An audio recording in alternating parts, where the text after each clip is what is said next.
جانے مسائل دو علماء سے پوچھے، یہ حکم مبین ہم کو رب سے ملا ہے، چلو پوچھ کیسے جیے زندگی کو، چلو پوچھ لے کس میں رب کی رضا ہے، رب کی رضا ہے۔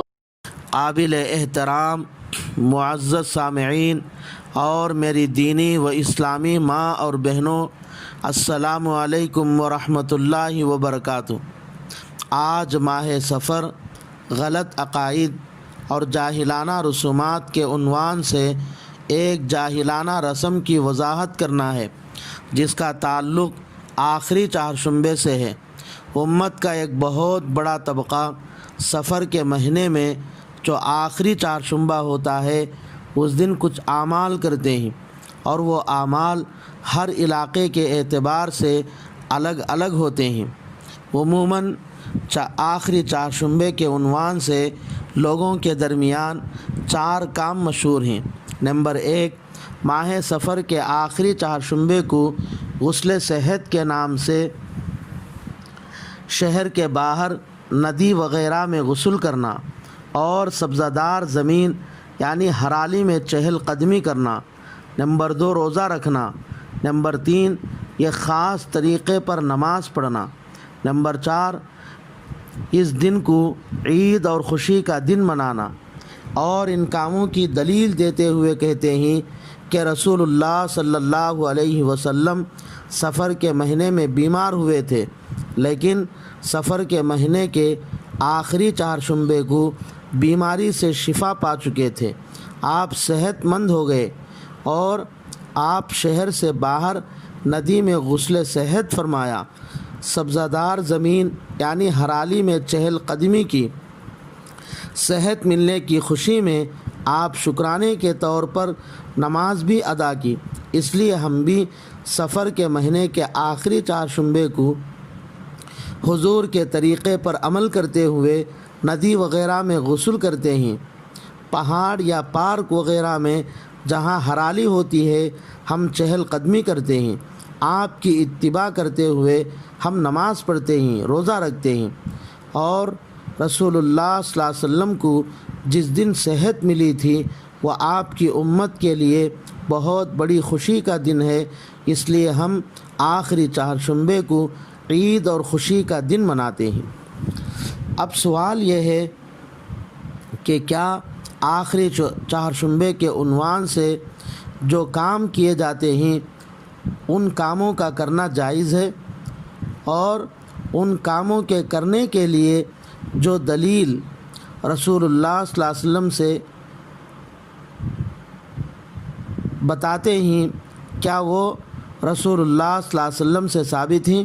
اس کا جواب یہ ہے کہ آخری چہارشنبے کے عنوان سے جو بھی کام کرتے ہیں وہ سب غلط اور اسلام میں ناجائز ہیں، اور جو دلیل میں رسول اللہ صلی اللہ علیہ وسلم کا عمل پیش کیا جاتا ہے وہ بھی صحیح نہیں ہے، کیونکہ یہ سب کسی بھی معتبر اور مستند حدیث یا فقہ کی کتابوں میں نہیں ہے۔ اب ہم ہر ایک کی بالترتیب وضاحت کرتے ہیں، غور سے سنیں اور سمجھیں۔ پہلی بات تو یہ ہے کہ آخری چہارشنبے کے عنوان سے جو کچھ بیان کیا جاتا ہے ان کی بنیاد اس بات پر ہے کہ آپ صلی اللہ علیہ وسلم نے سفر کے مہینے کے آخری چہارشنبے کو بیماری سے شفا پا کر صحت یاب ہو گئے تھے، اس لیے آپ نے غسل صحت فرمائی، ہرالی میں چہل قدمی کی، نماز پڑھی وغیرہ۔ سفر کے مہینے کے آخری چہارشنبے کو آپ صلی اللہ علیہ وسلم بیماری سے شفا ملنے اور آپ صحت مند ہو جانے کی بات بالکل غلط، بے بنیاد، من گھڑت اور جھوٹ ہے، کیونکہ 13 تیزی کے عنوان سے ہم یہ سن چکے ہیں کہ انہوں نے کہا کہ سفر کے مہینے کے شروع کے 13 دن نحوست میں زیادہ تیز اور بھاری ہیں، اس لیے آپ صلی اللہ علیہ وسلم ان 13 دنوں میں بیمار ہو گئے تھے۔ ان کے کہنے کے مطابق اگر آپ سفر کے شروع کے 13 دن بیمار تھے تو آپ کو صحت سفر کے مہینے کے آخری چہارشنبے کو نہیں بلکہ سفر کے 13ویں تاریخ کو ملنی چاہیے۔ تو یہ لوگ سفر کی 13ویں تاریخ کو چھوڑ کر آخری چہارشنبے کو خوشی کا دن کیوں مناتے ہیں؟ اس کی وجہ یہ ہے کہ رسول اللہ صلی اللہ علیہ وسلم کا سفر کے شروع 13 دن بیمار رہنے کی بات بھی صحیح نہیں، اور سفر کے آخری چہارشنبے کے دن بیماری سے صحت پانے کی بات بھی درست نہیں، بلکہ دونوں باتیں غلط اور جھوٹ ہیں، کیونکہ ان دونوں باتوں کا کسی صحیح حدیث یا مستند اور معتبر کتابوں میں ثبوت نہیں ملتا۔ اس لیے حق اور صحیح بات یہ ہے کہ رسول اللہ صلی اللہ علیہ وسلم سفر کے شروع کے 13 دن میں نہیں، سفر کے آخری دنوں بلکہ آخری چہارشنبے ہی کو بیمار ہوئے تھے، اور سفر کے آخری کچھ دن اور ربیع الاول کے شروع کے کچھ دن کل 13 دن یا 14 دن یا 15 دن بیمار تھے، اور رسول اللہ صلی اللہ علیہ وسلم سفر کے آخری چہارشنبے کو تو کیا اس بیماری سے بالکل شفا نہیں پائے، بلکہ تاریخی روایتوں سے معلوم ہوتا ہے کہ آپ سفر کے مہینے کے آخری ایام بلکہ آخری چہارشنبے کے دن کسی صحابی کے تدفین کے لیے جنت البقیع میں گئے تھے، اور آپ تدفین سے فارغ ہو کر واپس آئے تو آپ کے سر میں درد شروع ہوا، پھر وہ سر کا درد بڑھ کر بخار چڑھ گیا، اور وہ بخار کم نہیں ہوا بلکہ اسی بخار میں آپ وفات پا گئے۔ جب آپ صلی اللہ علیہ وسلم اسی بیماری میں وفات پا گئے ہیں تو آخری چہارشنبے کو آپ کے صحت یاب ہونے، غسل صحت کرنے وغیرہ کیسا ممکن ہے؟ معلوم ہوا کہ آخری چہارشنبے کے عنوان سے جو کچھ کہا جاتا ہے وہ سب غلط۔ چنانچہ کفایت المفتی جلد نمبر 2 صفحہ نمبر 302 پر لکھا ہے، آخری چہارشنبے کے عنوان سے جو باتیں مشہور ہیں اور جو رسمیں ادا کی جاتی ہیں وہ سب بے اصل ہیں۔ نیز حاکم میں روایت ہے، رسول اللہ صلی اللہ علیہ وسلم سفر کے مہینے کے آخری چہارشنبے کو جو بیمار ہوئے تھے اس میں زیادتی ہو گئی، اور سفر کے آخری چہارشنبے کو رسول اللہ صلی اللہ علیہ وسلم کا بیماری سے شفا پانا کسی حدیث سے ثابت نہیں ہے۔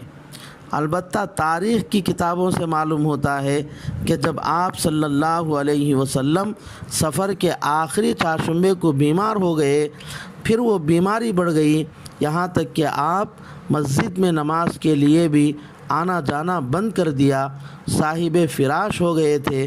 آخری دنوں میں صرف ایک مرتبہ سہارے کے ساتھ مسجد میں آئے تھے تو یہودی اس پر خوشی منائے تھے۔ جب آپ صلی اللہ علیہ وسلم آخری چہارشنبے کو صحت ہی نہیں پائے تو غسل صحت فرمانا اور حرالی میں چہل قدمی کرنا بھی بے بنیاد اور بے اصل بات ہے۔ آخری چہارشنبے کے دن روزہ رکھنے کا حکم کیا ہے؟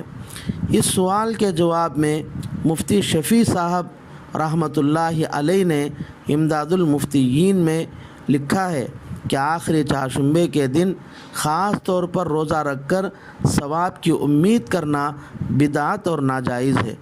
رسول اللہ صلی اللہ علیہ وسلم اور صحابہ میں سے کسی سے بھی یہ روزہ رکھنا ثابت نہیں ہے۔ کیا آخری چہارشنبے کے دن یہ خاص طریقے پر نماز پڑھنا درست ہے؟ یعنی آخری چہارشنبے کے دن لوگ یہ خاص طریقے پر نماز پڑھتے ہیں۔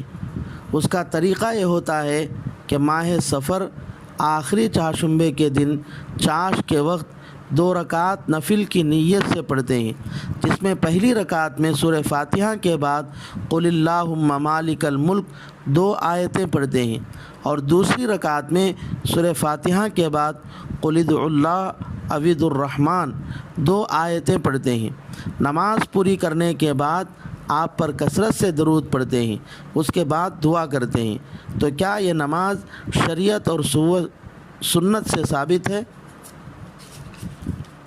اس کا جواب یہ ہے کہ ماہ سفر کے آخری چہارشنبے کے دن اس خاص ترتیب پر نماز پڑھنا احادیث سے ثابت نہیں ہے۔ البتہ اگر کوئی شخص آخری چہارشنبے کے دن یہ نماز پڑھنا چاہے تو کچھ شرائط کے ساتھ پڑھنا درست ہے۔ پہلی شرط یہ ہے کہ اس نماز کا اتنا اہتمام نہ کرے جیسے فرض اور واجب نمازوں کے لیے کرتا ہے۔ دوسری شرط یہ ہے کہ اس نماز کو رسول اللہ صلی اللہ علیہ وسلم سے منقول نہ سمجھے۔ تیسری شرط یہ ہے کہ اس نماز کے سنت اور شریعت سے ثابت ہونے کا وہم اور گمان بھی نہ کرے۔ نمبر 4، اس نماز کو دوسری نفل نمازوں کی طرح مستحب نہ سمجھے۔ پانچویں شرط یہ ہے کہ اس نماز کو ضروری نہ سمجھے۔ ان شرائط کے ساتھ اگر کوئی آدمی آخری چہارشنبے کے دن یا کسی بھی دن یہ نماز پڑھنا چاہے تو پڑھ سکتا ہے۔ اس کے علاوہ